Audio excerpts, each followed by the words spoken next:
Racikan Berita. Assalamualaikum warahmatullahi wabarakatuh. Kami akan menyampaikan pada Anda, pemirsa, mengenai Papa dan gugatan pengadilan pidana dan perdata terakhir oleh Bro Egy Sujana terhadap kebohongan yang namanya Joko Widodo. Papa adalah gambaran refleksi cerminan kualitas Gibran yang tidak bisa sembunyi lagi. Roy Suryo sebagai ahli telematika sudah sangat jelas melihat dan bisa membuktikan Fuku Fafa adalah account yang dibuat oleh Gibran. Kenapa Gibran bikin begitu? Ya itulah kualitas dia. Ngejelek-jelekin segala macam. Nah sekarang bayangkan, kalau kualitas anaknya begitu, bapaknya ngajarin apa ya anaknya begitu ya? Ya kira-kira begitulah. Jadi kalau guyonan tapi serius, jangan karena atur negara. Pantas saja amburadul. Anak aja ngawur nggak dibenahin bagaimana? Jadi udahlah ya. Jadi masalah apa tapi lihai, Jokowi lihai, dia bisa menyusupkan sehingga Gibran bisa jadi cawapres. Ya tunggu jadi wapres lah bukan ya. Tunggu aja nanti. Rekan-rekan petisi 100 dan kami semuanya nunggu waktu dia akan digusur. Saya kira Prabowo juga nggak nyaman. Jadi udahlah akal-akalannya ini KKN sebagai salah satu ciri-ciri komunis PKI di Indonesia ya kayak begitu. Anaknya disusupkan dengan maksud bisa melindungi kesalahan dan dari perbuatan yang nggak benar dari Jokowi waktu menjabat dulu dengan harapan dilindungi oleh anaknya. Kita lihat aja nanti. Nah kemudian apalagi yang dilakukan? Yang saya mengatakan ijazah palsu. Silakan. Yang menarik, hakim yang mengadili tuntutan ijazah palsu ini dan atau kebohongan ini Jokowi berusaha menghindar, ngulur waktu, ngeles apapun alasannya agar sidang tidak digelar. Terakhir saya nggak hadir, kita akan hadir nanti. Alasannya ini, alasannya itu, saksi nggak hadir. Udahlah, jadi hakim pun jadi tolol gitu. Maaf, tolol dalam berarti kata kita ini kan ngerti. Masa lagi saya ikut hadir jadi dihadir di sidang berapa soal ijazah palsu. Yang mewakili Jokowi nggak hadir didemin aja, itu dianggap biasa, tidak ditegur, tidak ada putusan apapun. Sempat majelis hakimnya melarikan diri dalam tanda petik karena ditekan oleh sidang nggak bisa. Jadi udahlah. Dan ternyata sekarang pun masih berpengaruh. Siapa yang ngatur? Saya menduga nih KSP. Orang-orang yang zamannya Jokowi dulu duduk di KSP sekarang masih bermain, neken hakim, ngancem, saya nggak tahu. Ya.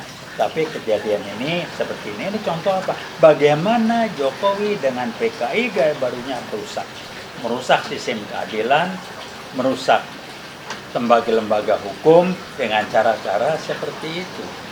Jadi, udahlah. Kebohongan, saya ulang aja, kebohongan 3 yang paling memalukan. Kebohongan mengenai jasa palsu, kebohongan nama orang tua, yang ayahnya Niti Miharjo kalau nggak salah, itu salah satu tokoh PKI. Dan yang ketiga, bahwa dia mewakili atau sebagai PKI Gaya Baru dan kita mendiamkan DPR menuai terakhir Kepres 28 bulan Februari tahun 2024 yang antara lain mengatakan dalam kasus G30 SPK 65 PKI hanya korban dan keluarga disantuni dan segala macam. DPR menuai itu sudah dikendalikan. Rumor yang berkembang, maaf Ibu Puan, rumor yang berkembang, saya nggak tahu. Anda disandera karena kasus sekian triliun, mungkin proyek apa saya nggak tahu.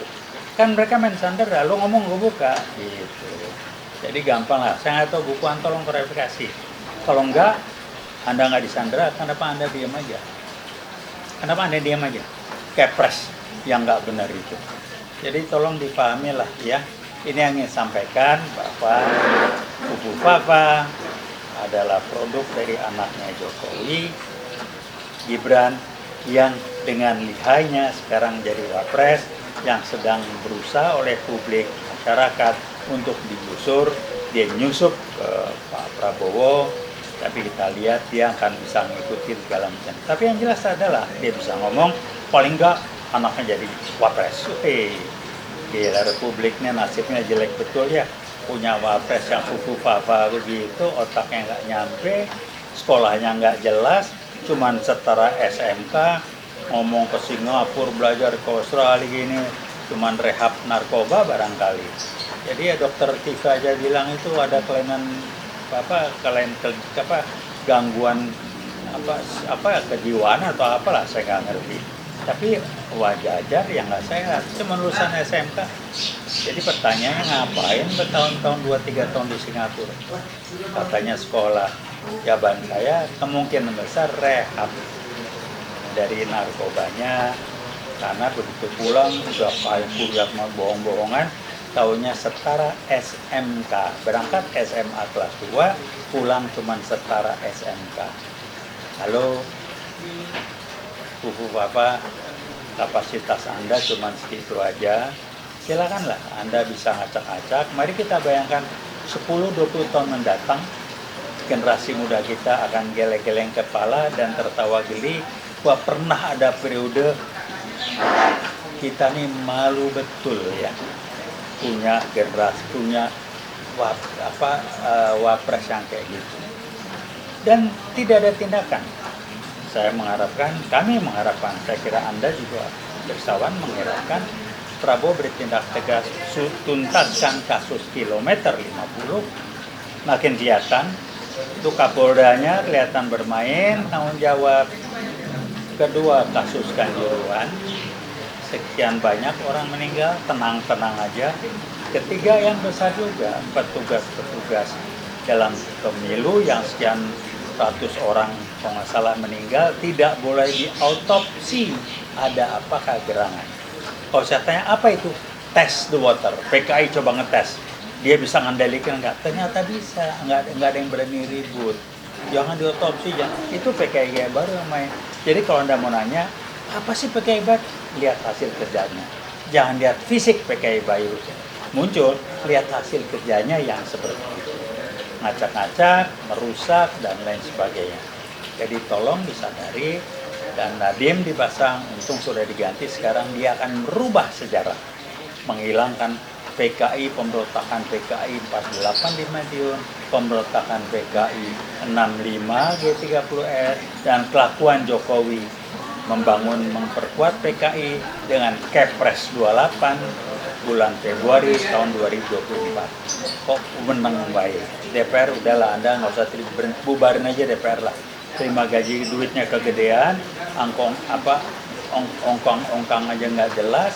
Mana yang prinsip aja, ada berapa komisi yang bagus, tapi pada umumnya yang lain bengong aja. Tolong tanya, Bu Puan, Anda nggak malu jadi ketuanya kalau anggota DPR cuma kelasnya begitu? Maaf, saya ngomong to the point aja. Saya minta maaf kalau Anda tersinggung, tapi mestinya Anda nggak tersinggung, Anda mestinya malu. Ya, nah Biwat menyampaikan, kami jaket kuning nggak bisa dilecehkan dan jangan coba-coba melecehkan kami. Kami nggak akan diam melecehkan. Tolong publik pahami, ikuti PKI ya baru. Saya ulangi, berusaha menghilangkan dari sejarah peristiwa kelam pemberontakan PKI 48. Kita sedang sibuk ngadepin Belanda, mempertahankan kemerdekaan kita 45, dia berontak. Kemudian 65 dengan G30S dia berontak lagi, digagalkan oleh TNI dan korban di Jakarta. 7 pahlawan revolusi di daerah-daerah. Lalu ada Kolonel Katamso juga, dan banyak lagi daerah, berapa kiai dibantai apa segala macam itu. Jadi inilah PKI yang kita sebut tampil dengan wajah baru, tidak tampil ke permukaan, yaitu kita beri nama PKI Gaya Baru, risetnya ada. Ya, teman saya melakukan demikian yang membuat LBP lompat-lompat, marah-marah kenapa itu dipaparkan di publik. Tahun 2015 LBP ngamuk-ngamuk.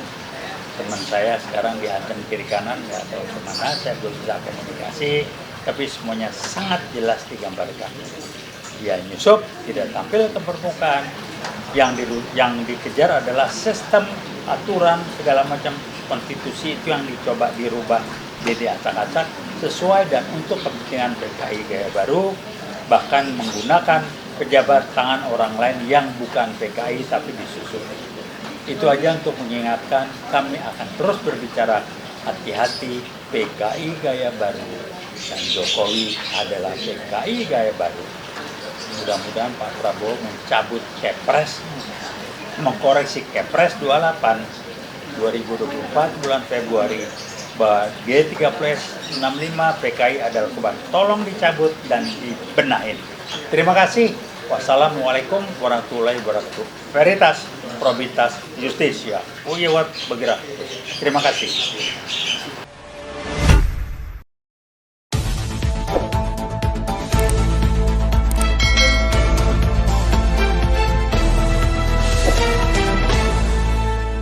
Racikan Berita